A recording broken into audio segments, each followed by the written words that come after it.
Эти девочки, кажется, не подвластны законам гравитации и сделаны из пластилина. В полуподвальном помещении в центре Улан-Батора они отжимаются на руках, не касаясь ногами земли, скручиваются в кольцо и удерживают вес тела одними зубами. Этим и другим поразительным трюкам их обучают в школе конторсии – искусство изгибания тела в необычные формы.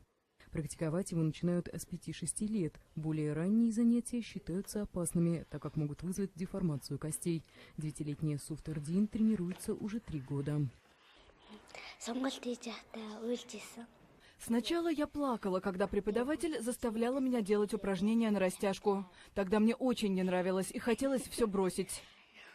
Суфтердин и еще около дюжины ее сверстниц тренирует 22-летняя Урангу. Искусство гибкости и баланса передавалось ее семье из поколения в поколение.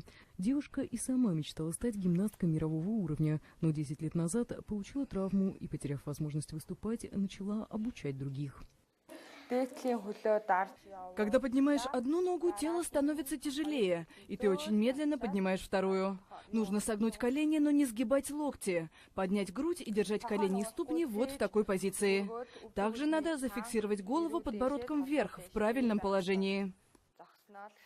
В Монголии конторсия считается частью национальной культуры. По преданию, она берет начало с 13 века, когда гимнасты развлекали публику при дворе Чингисхана.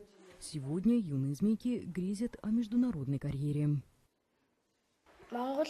Народная мечта монголов – представить нашу национальную культуру всему миру. Поэтому я хочу быть лучшим конторсионистом в мире.